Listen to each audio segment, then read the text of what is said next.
And in that, when we read Revelation, right, we become spectators and we are looking at the spectacle of all this visual imagery that we see in Revelation. And what Freelingos does is draw the connections between the spectacles that we read of in this highly descriptive language within Revelation and the spectacles that one might see in the Roman Empire.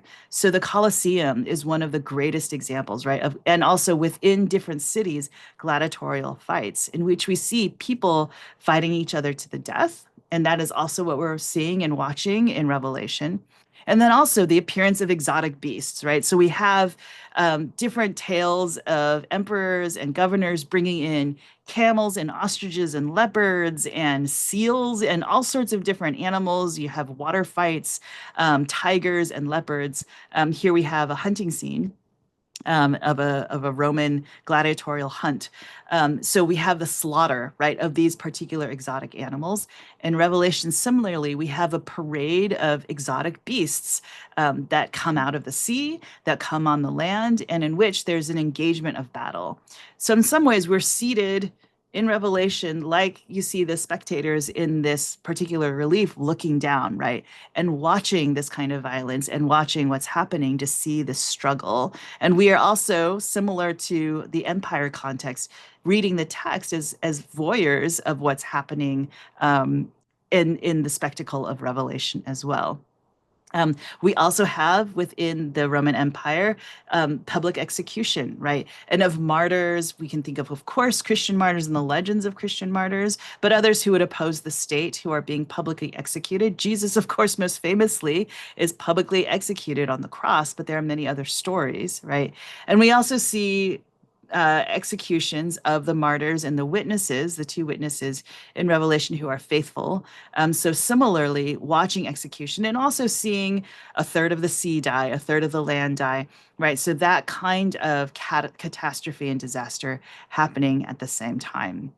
So these strange exotic monsters, public execution, war and violence being put on display in a very similar way, right?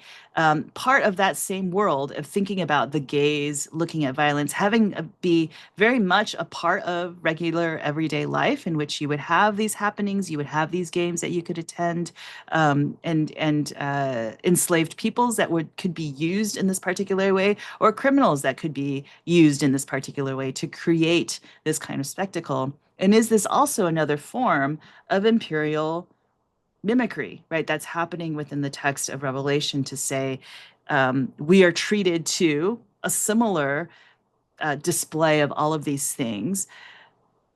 Perhaps not so much for entertainment, but that is definitely also the case. And you think of the spectacle of Revelation has lent itself to entertainment, right? So sure, we have many hundreds of Jesus films, but we also have many hundreds of Left Behind, Thief in the Night, apocalyptic, zombie apocalypse, right? The understanding of similar themes being used in entertainment now. So is there a way that this biblical book is copying what's happening in Empire and in the broader culture, and at the same time, very paradoxically, rejecting those things in very vehement terms, right? We see that in the letters to the churches that I covered last week, when it's anti-assimilationist, do not do the things that are part of this empire. You need to come out of it.